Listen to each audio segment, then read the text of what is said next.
Botticelli hits my confidence. Botticelli and Raphael, shirts and trousers.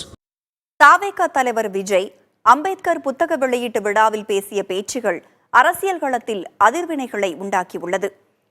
Vikravandi மாநாட்டிற்கு பிறகு பொது மேடையிலும் அவர் திமுகவை குறிவைத்தே விமர்சனம் செய்திருக்கிறார்.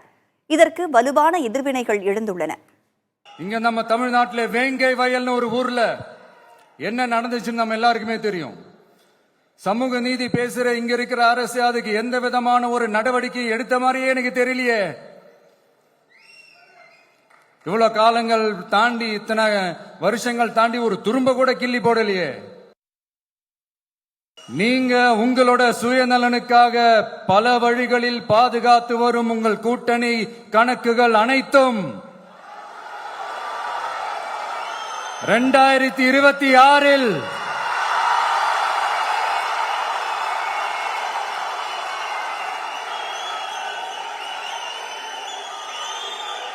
மக்களே மைனஸ் ஆக்கி விடுவார்கள்.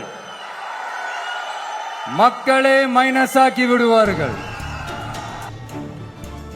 சென்னை நந்தம்பாக்கத்தில் நடந்த அம்பேத்கர் புத்தக வெளியீட்டு விழாவில் விஜயின் இந்த ஆவேச பேச்சு ஆளும் திமுகவை நோக்கி கூரிய அம்புகளாக பாய்ந்திருக்கின்றன. இது பற்றி திமுகவில் இருந்து வந்த எதிர்வினைகளும் வலுவாகத்தான் இருக்கின்றன. குறிப்பாக வேலூரில் செய்தியாளர்கள் கேள்விக்கு பதிலளித்த துணை முதலமைச்சர் உதயநிதி ஸ்டாலின் விஜய் குறித்தும் ஆதவ் அர்ஜுனா பற்றியும் விமர்சித்தார்.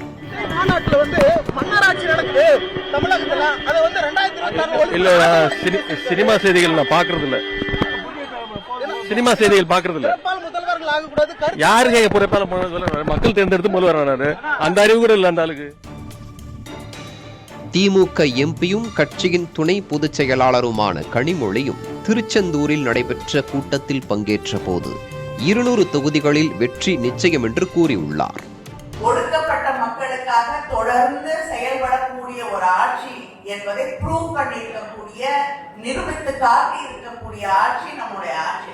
இன்னைக்கு வாய் சவடாலாம் நிறைய வரலாம், ஆனா நிஜத்துல எவ்வளவு வரும்னு தெரியாது. இது மாதிரி பேசினவங்க நிறைய பேர் ஒன்னுத்தையும் செய்து காட்டியது இல்லை. அதை நாம் மக்களுக்கு புரிய வைக்க வேண்டும். இந்த தேர்தல் வெற்றி உங்கள் கரங்களிலே இருக்கிறது என்ற அந்த ஒரு கடப்பாடோடு பணியாற்றினால் வெற்றி நிச்சயம். அண்ணன் தளபதி சொல்லுவது போல 200 தொகுதிகளிலும் நிச்சயமாக நானும் சொல்கிறேன், திருமாப்போடு சொல்கிறேன், வெற்றி நிச்சயம்.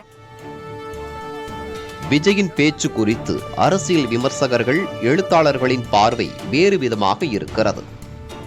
எப்படி அரசியலை தொடாத இருக்க முடியும்? அப்ப மக்களுடைய பிரச்சனைகளை தொடாம வெறும் புத்தகத்தை மட்டும் பேசுறது, எழுத்துக்களை மட்டும் பேசுறது எப்படி?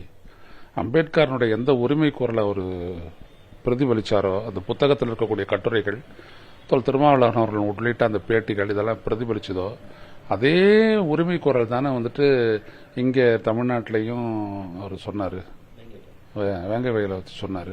அப்போ அதை புறக்கணிச்சிடணுமா? அது அவர் திருமாவளவனை வச்சுட்டு வேங்கை வயலை பேசி வேங்கை வயல் எதுவும் இது வரைக்கும் நடவடிக்கை எடுக்காது அப்படின்றது திருமாவளவன் எடுத்த நிலைப்பாட்டுக்கு எதிராக போயிருக்க முடியுமா? அப்படிலாம் ஒன்றும் இல்லை. 2வது விடயம் ஆவது அர்ஜுனா எடுத்துக்கங்க. யாரு பேசினாருன்றதை விட என்ன பேசினாருன்றது முக்கியம். மன்னராட்சியா அப்படின்ற கேள்வி கேட்கக்கூடாது. அது சரியான கேள்விகள். அரசியல் அறிவு இருக்கா, அல்லது நடைமுறை அறிவு இருக்கா, அல்லது சமூக அறிவு இருக்கா அப்படிங்கிறது எனக்கு தெரியல. இந்தியாவில் இப்போ எங்கே மன்னராட்சி முறை இருக்குது அப்படின்னு எனக்கு தெரியல. இவங்க எந்த நூற்றாண்டில் வாழ்கிறாங்க? விஜயும் சரி அல்லது ஆதவ அர்ஜுனாவும் பேசுனது மன்னராட்சி ஒழிக்கணும், மன்னராட்சி ஒழிக்கணும்னு சொன்னாங்க. கடந்த ஒரு 50 ஆண்டுகளுக்கு முன்னாடி, இப்போ சுதந்திரம் வாங்கி எத்தனை வருஷம் ஆகுது அதுக்கு கூட அவங்களுக்கு தெரியல. இப்போ 75வது சுதந்திர நாளாக வந்தாச்சு. அதுக்கு பின்னாடி இவங்க மன்னராட்சியை பேசுகிறாங்கன்னா இவங்க எந்த நூற்றாண்டில் இருக்காங்கிற ஒரு கேள்வி வருது. அதே மாதிரி வாரிசு அரசியல் பற்றி அவங்க பேசுகிறாங்க. இப்போ நடிகர் விஜய் இருக்கார், சந்திரசேகர் எஸ் ஏ சந்திரசேகருங்கிற ஒரு இயக்குனர் இல்லாமல் விஜய்ங்கிற ஒரு நடிகர் உருவாக்கியிருக்க வாய்ப்பே இல்லை.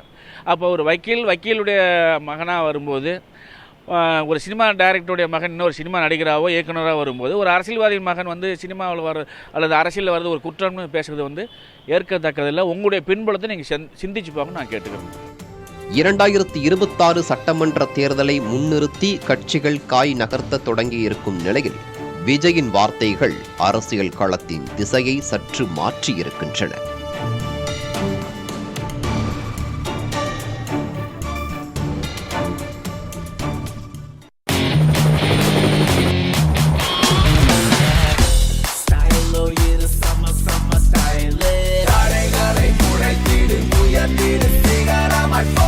ஃபிட்டான போட்டிசலி இருந்தா கான்ஃபிடென்ட்டா என்ன வேணாலும் செய்யலாம். Botticelli, it's my confidence. Botticelli and Raphael, shirts and trousers.